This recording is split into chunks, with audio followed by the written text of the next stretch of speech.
Hai, apa kabar semuanya? Semoga kabar Anda baik-baik saja.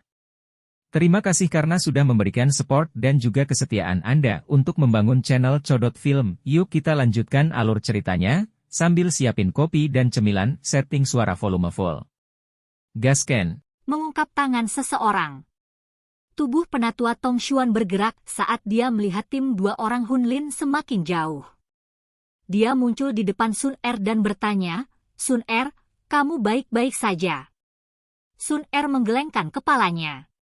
Xiao Yan di sampingnya ragu-ragu sejenak sebelum menangkupkan kedua tangannya dan bertanya, "Penatua Tong Xuan, bolehkah saya tahu di mana kelompok dokter peri kecil sekarang?"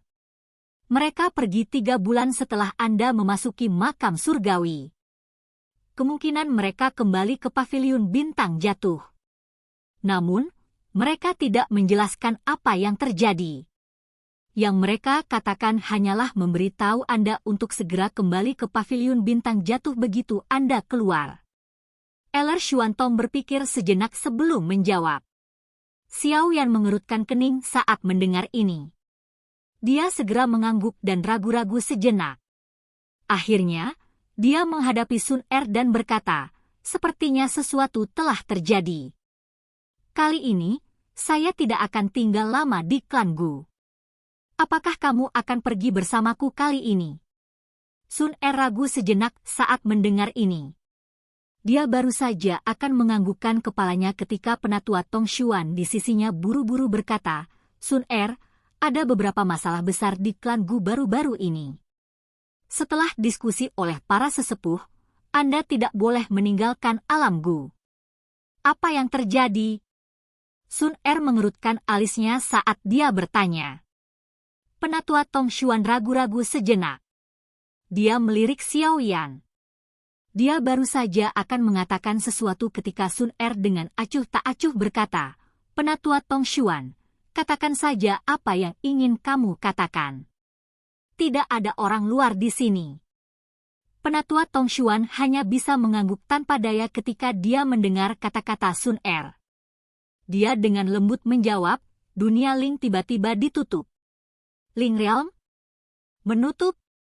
Xiao Yan dan Sun Er terkejut. Ekspresi Sun Er segera berubah.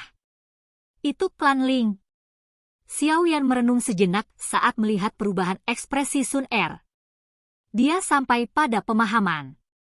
Alam Ling ini kemungkinan besar adalah alam tempat klan Ling, yang merupakan salah satu dari 8 klan kuno, tinggal. Mengapa Ling Realm tiba-tiba tertutup? Tidak heran klan Ling tidak mengirim siapapun ke makam surgawi kali ini. Sun Er mengerutkan alisnya saat dia berbicara. "Kami tidak tahu. Kami telah mengirimkan para ahli untuk menyelidiki, tetapi kami gagal mendapatkan berita sedikit pun. Ruang tempat Ling Realm awalnya berada telah benar-benar menghilang. Bahkan setelah beberapa sesepuh dalam klan pergi untuk menyelidiki, mereka tidak dapat menemukan apapun. Cara itu seolah-olah alam Ling telah sepenuhnya disembunyikan." Penatua Tong Xuan mengerutkan kening saat dia menjelaskan situasinya. Jelas, masalah yang tidak biasa ini benar-benar membingungkan. Menyegel alam dan menyembunyikannya. Mereka pasti tidak akan melakukan ini kecuali jika mereka menghadapi masalah yang sangat besar. Mungkinkah klan Ling telah menghadapi masalah yang begitu besar bahkan mereka tidak dapat menyelesaikannya? Sun Er bergumam pelan. "Saya tidak yakin tentang ini.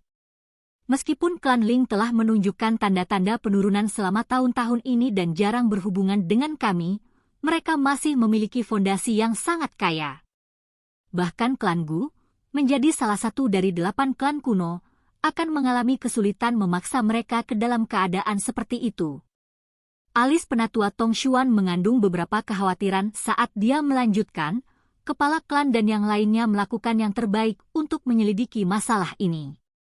Jika klan Ling benar-benar mengalami bencana, kita harus mengambil tindakan pencegahan tambahan. Oleh karena itu, saya khawatir Anda tidak akan dapat meninggalkan Gu Realm selama periode waktu ini." Sun Er meringkuk mulut kecilnya. Wajahnya menjadi sedikit muram. Ini adalah pertama kalinya dalam beberapa tahun klan kuno benar-benar menyegel wilayah mereka untuk menyembunyikan diri. Hal tak terduga semacam ini menyebabkan hati seseorang menjadi sedikit berat.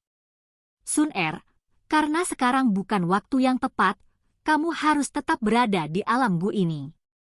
Tempat ini adalah yang paling aman. Xiao Yan mengerutkan kening dan merenung sejenak sebelum dia berbicara dengan ekspresi muram. Dia tidak terbiasa dengan apa yang disebut klan Ling. Oleh karena itu, dia tidak menyadari betapa menakutkannya kekuatan mereka, tetapi karena mereka dapat dianggap sebagai salah satu klan kuno, kemungkinan besar mereka luar biasa. Akan tetap baik-baik saja jika mereka bertemu dengan bencana yang tidak berhubungan dengan manusia. Jika itu adalah bencana buatan manusia, itu akan sedikit mengejutkan. Penatua Tong Xuan di samping menghela nafas lega saat mendengar kata-kata Xiao Yan. Sun Er ragu-ragu sejenak sebelum mengangguk dengan lembut. Matanya yang cantik menatap Xiao Yan saat dia berkata, kalau begitu, Xiao Yan Gege harus berhati-hati di luar. Permusuhan antara klan Hun dan Anda menjadi lebih dalam. Tidak ada jaminan kapan mereka akan mengirimkan seorang ahli sejati. Bersantai. Xiao Yan tersenyum dan menjawab. Haha, teman muda Xiao Yan, tolong tinggallah di alam Gu untuk 1 malam. Klan Gu kami akan mengirimmu dan semua orang keluar dari alam Gu besok. Tong Xuan menyeringai saat dia berbicara. Xiao Yan tidak keberatan dengan pengaturan penatua Tong Xuan. Dia akan membutuhkan klan Gu untuk membuka pintu spasial jika dia ingin pergi. Oleh karena itu, dia segera mengangguk. Cahaya bulan seperti air yang tersebar turun dari langit dan menutupi pegunungan yang subur dan tenang ini. Xiao Yan berdiri dengan tangan di belakang punggung di depan rumah bambu yang tenang. Dia menyaksikan bulan cerah di langit dan merasakan kesedihan di dalam hatinya. Meski baru setengah tahun berlalu di dunia luar, dia telah bersama dengan Sun Er di makam surgawi selama 3 tahun. 3 tahun kebersamaan ini telah membuatnya terbiasa dengan keberadaannya di sisinya. Namun, dia akan pergi besok. Dia tidak tahu kapan mereka akan bertemu lagi. Xiao Yan Gege. Suara lembut-lembut tiba-tiba muncul di belakang Xiao Yan saat dia menghela nafas.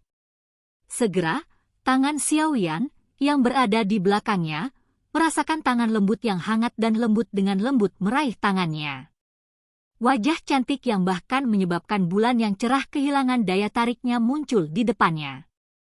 Senyuman lembut dan indah itu menyebabkan kehangatan mengalir di dalam hatinya. Sun Er, ada masalah yang perlu kubicarakan denganmu tentang. Xiao Yan ragu-ragu sejenak saat dia mencari wajah cantik itu sebelum akhirnya berbicara. Bulu mata panjang Sun Er berkibar saat mendengar kata-kata Xiao Yan. Wajahnya bersandar di dada Xiao Yan saat dia dengan lembut bertanya, apakah ini masalah yang terkait dengan Cailin? Sun Er dengan jelas merasakan tubuh Xiao Yan sedikit menegang ketika dia mengucapkan kata-kata itu. Dia mengangkat wajah cantiknya dan melihat yang diharapkan, wajah tertegun. Kamu tahu tentang itu.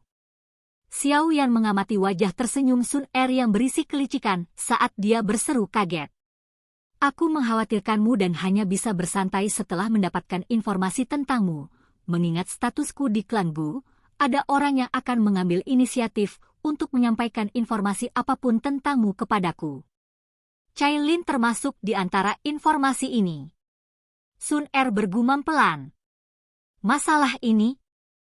Kehangatan melonjak ke hati Xiao Yan saat dia mendengar Sun Er bergumam pada dirinya sendiri. Dia baru saja akan mengatakan sesuatu, tetapi dia hanya berhasil mengeluarkan 2 kata sebelum tidak tahu apa yang harus dia katakan. Kefasihannya yang biasa sepertinya telah hilang hari ini. Dia sadar bahwa orang dalam pelukannya dipandang oleh banyak orang sebagai dewi terlepas dari apakah mereka berasal dari klan Gu atau dunia luar. Bisa memeluk wanita yang hampir sempurna ini sudah merupakan kemewahan yang luar biasa. kemungkinan banyak orang akan menganggapnya berlebihan jika dia masih dengan rakus ingin menikmati banyak wanita di depannya. Kecanggungan Xiaoyan saat ini menyebabkan Sun Er menggelengkan kepalanya saat dia bergumam pada dirinya sendiri. Dulu, aku juga sangat marah, tapi aku masih belum bisa melupakanmu. Karena saya tidak ingin melupakan, pada akhirnya saya harus menanggung, namun, Anda tidak boleh dilepaskan terlalu mudah. Kata terakhir Sun Er baru saja terdengar saat dia membuka mulut kecilnya dan dengan kejam menggigit dada Xiaoyan. Kali ini, dia tidak menunjukkan belas kasihan. Bahkan sudut mulut Xiaoyan tanpa sadar bergerak-gerak beberapa kali saat dia menggigitnya. Namun, dia hanya berdiri di sana tanpa berani bergerak. Douki di dalam tubuhnya juga ditekan. Dia takut pembalasan apapun dari Doukinya akan merugikan Sun Er. Aku akan melihat apakah kamu masih akan berani menjadi seorang wanita di masa depan. Sun Er hanya melepaskan mulut kecilnya beberapa saat kemudian. Dia mengangkat wajah cantiknya. Keganasannya tampak luar biasa indah di bawah sinar bulan. Api tiba-tiba melonjak di dalam hati Xiaoyan saat dia mengamati Sun Er, yang tampak sangat mirip gadis kecil saat ini. Dia tiba-tiba menundukkan kepalanya dan dengan kejam menekan mulut kecil Sun Er, membuatnya kagum. Tubuh cantik Sun Er menegang saat dia tiba-tiba diserang oleh Xiaoyan. Kemerahan karena malu menyebar di lehernya yang panjang seperti awan yang terbakar. Itu mencapai ujung telinganya yang halus sebelum berhenti. Sun Er mulai berjuang dengan lembut setelah dia terdiam sejenak. Namun, pinggangnya yang sempit dipeluk erat oleh lengan Xiaoyan. Dia berjuang sejenak sebelum akhirnya merasakan nafsu. Dia membiarkan Xiaoyan dengan ceroboh menangkapnya. Pada saat ini, Dewi dari klan Gu itu menjadi sangat lembut sehingga dia bisa melelehkan apa saja. Kedua sosok itu tampaknya telah melebur bersama di bawah sinar bulan terang yang tersebar. Keinginan mereka yang kaya bahkan menyebabkan bulan yang cerah diam-diam bersembunyi di balik awan gelap. Hanya setelah cahaya bulan perlahan meredup barulah sepasang kekasih yang telah saling menempel erat, berpisah. Api keinginan naik di perut bagian bawah Xiaoyan saat dia melihat wajah merah memerah Sun Er yang sangat mempesona. Matanya memandangi tubuhnya dengan panas yang membara. Tangannya, yang telah memeluk pinggangnya yang halus, perlahan mulai bergerak di sepanjang lekuk tubuhnya yang menggoda. Namun, Xiaoyan sedang bersiap untuk mengambil langkah selanjutnya ketika batuk lembut tiba-tiba terbentuk di dalam hutan bambu yang tenang ini. Batuk lembut yang tiba-tiba ini seperti guntur. Itu menyebabkan Xiaoyan dan Sun Er berpisah seolah-olah mereka telah disetrum. Mata mereka melihat ke arah asal suara itu, hanya untuk menemukan seorang pria paruh baya dengan pakaian biasa berdiri tidak jauh dari situ. Wajah itu secara mengejutkan milik kepala klan dari klan Gu, yang merupakan ayah Sun Er, Gu Yuan. Wajah Sun Er yang semula memerah berubah menjadi lebih merah ketika dia melihat Gu Yuan. Tangannya dengan kejam mencubit pinggang Xiaoyan sebelum tubuhnya yang cantik bergerak dan dia pergi bersembunyi di kamarnya. Xiaoyan hanya bisa tertawa getir saat melihat Sun Er kabur. Dia segera mengeraskan kulitnya dan menatap Gu Yuan dengan rasa malu. Silahkan pergi ke. Oke guys, jangan lupa like, comment, share, and subscribe di channel Codot Film. See you next video, peace out and bye-bye.